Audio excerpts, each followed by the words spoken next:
Et si je te disais que l'un des joueurs les plus intelligents et les plus sarcastiques du football mondial vient tout juste de se rendre à Messi, mais qu'il l'a fait avec un sourire provocateur et une phrase qui semble tout droit sortie d'un film d'espionnage? Non, ce n'est pas un titre exagéré. C'est Thomas Müller, l'Allemand qui a autrefois humilié le FC Barcelone lors de soirées que les culés ont encore du mal à digérer, le même joueur qui a récemment chuté face à l'Inter de Messi en MLS, en lâchant une bombe émotionnelle et footballistique qui continue de secouer et d'alimenter le débat éternel. Messi contre Cristiano. Mais le plus marquant, ce n'est pas ce qu'il a dit, c'est la manière dont il l'a dit. Müller, ce joueur qui n'a jamais eu besoin de tatouages ni de coiffures extravagantes pour se faire remarquer, vient d'avouer que durant ses 10 premières années comme professionnel, son cœur footballistique battait pour Cristiano Ronaldo. Oui, l'Allemand qui a inscrit 8 buts contre le Barça à Lisbonne, qui a toujours semblé plus pragmatique que romantique, a toujours été du côté de CR7. Mais quelque chose a changé. Et ce n'était pas seulement l'âge, c'était la Coupe du Monde. C'était la finale entre l'Inter Miami et les Vancouver Whitecaps. C'était Messi. Dans une brève interview, Müller s'est livré et a parlé comme un simple passionné de football. Ils sont tous les deux fous, a-t-il dit en parlant de Messi et de Cristiano. Mais Messi est un peu plus élégant et hypnotique. Et c'est là que le basculement commence à prendre forme.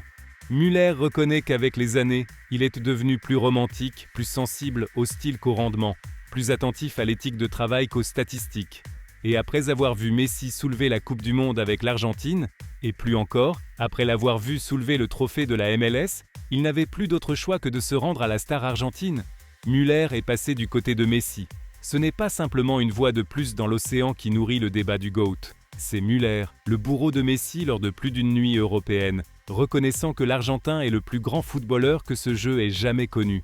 Et il le dit sans détour, sans diplomatie, sans chercher des likes. Il le dit comme quelqu'un qui a été dans la tranchée, comme quelqu'un qui l'a affronté et qui en a souffert. Car oui, Müller se souvient aussi des fois où le Barcelone de Messi l'a fait mordre la poussière. « J'ai réussi à m'en sortir à plusieurs reprises », admet-il.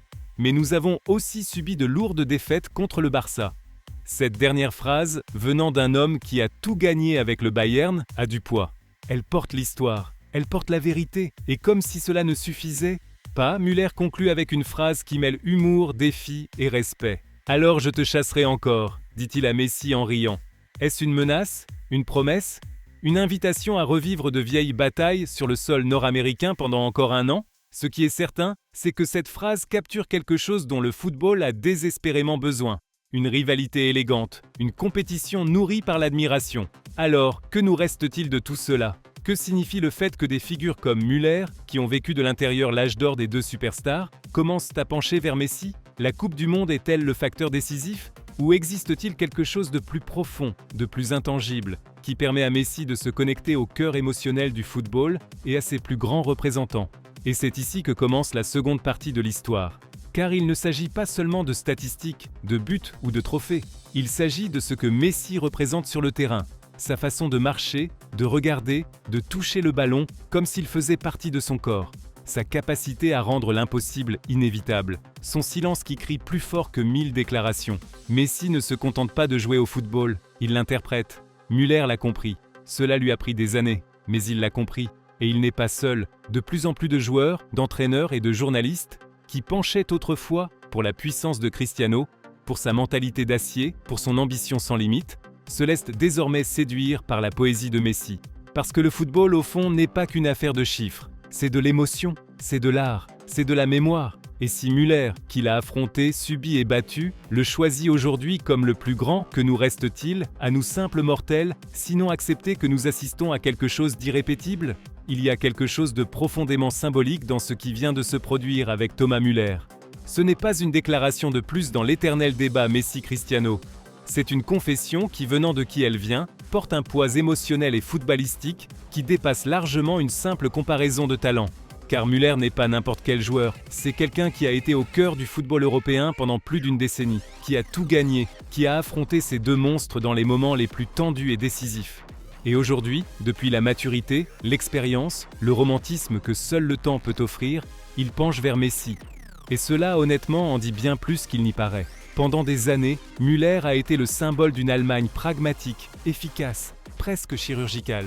Son style n'a jamais été flamboyant, mais il a toujours été létal. Il n'avait pas besoin de dribble pour briller, ni de gestes spectaculaires pour diriger. Son football était cérébral, presque mathématique. Et c'est pourquoi il n'est pas surprenant que, dans ses premières années comme professionnel, il ait ressenti une plus grande affinité pour Cristiano Ronaldo, l'athlète parfait, le compétiteur infatigable, l'homme qui a transformé le football en une science de la performance. C'était logique, c'était cohérent. Mais le football, comme la vie, n'est pas toujours une question de logique. Parfois, ce qui nous touche n'est pas ce qui peut être mesuré, mais ce qui peut être ressenti. Et c'est là que Messi entre en scène. Müller le dit clairement. Ils sont tous les deux fous, mais Messi est plus élégant. Et ce mot, élégant, est essentiel. Car il ne parle pas seulement d'esthétique, il parle d'essence. Messi ne joue pas seulement bien. Messi joue avec une naturalité qui semble impossible. Son talent ne s'impose pas, il coule. Il n'a pas besoin de crier pour être entendu, ni de courir comme un possédé pour prouver qu'il est là.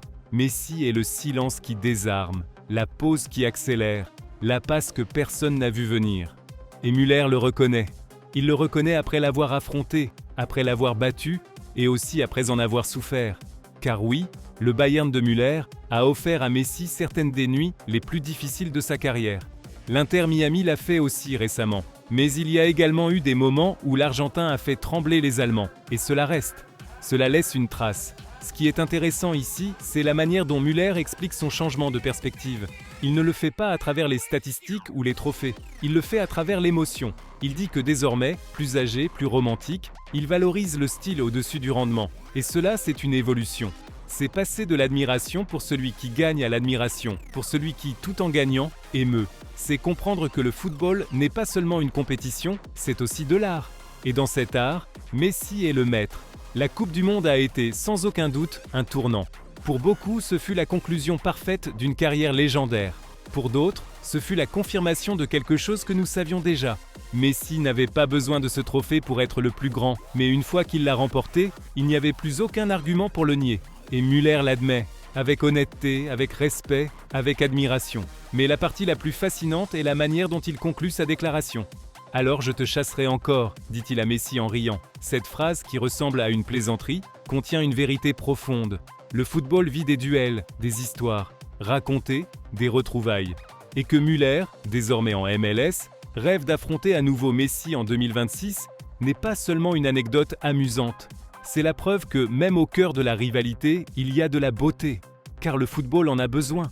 Il a besoin de joueurs qui se respectent, qui s'admirent, qui se défient, sans haine. Il a besoin d'histoires comme celle-ci, où le bourreau devient fan, où le pragmatique devient romantique, où celui qui choisissait autrefois Cristiano se rend aujourd'hui à Messi.